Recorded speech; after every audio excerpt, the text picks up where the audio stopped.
નમસ્કાર. News of Gandhinagar daily headlines today.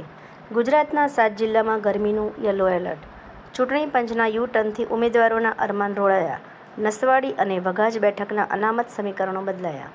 Surat પાલિકાના central ઝોનમાં ફાયરની ઓફિસ સામે ભૂવો પડ્યો.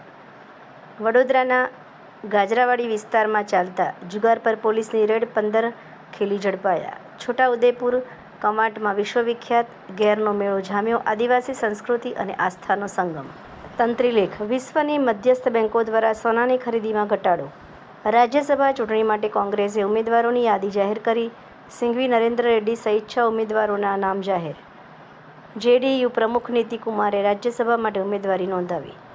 મધ્ય પૂર્વમાં ચાલી રહેલા સંઘર્ષ વચ્ચે 4 દિવસના સ્થગિતતા પછી કોલકાતા દુબઈ ફ્લાઇટ સેવાઓ આંશિક રીતે ફરી શરૂ થઈ. ઉમરેઠના ધારાસભ્ય ગોવિંદ પરમારનું નિધન. આણંદની હોસ્પિટલમાં લીધા અંતિમ સંસ્કાર. ભાજપ યુવા મોરચાના મહામંત્રીની સ્કોર્પિયો કાર ઘર આંગણેથી ચોરાઈ. ઘટના સીસીટીવીમાં કેદ. ગુજરાતમાં 37 આઈપીએસની બદલીના આદેશ.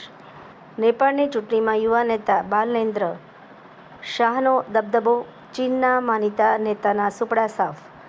મિડલ ઇસ્ટમાં તણાવ વચ્ચે ભારતમાં ઓઇલ ગેસની કમી. કેન્દ્ર સરકારે આપ્યો જવાબ.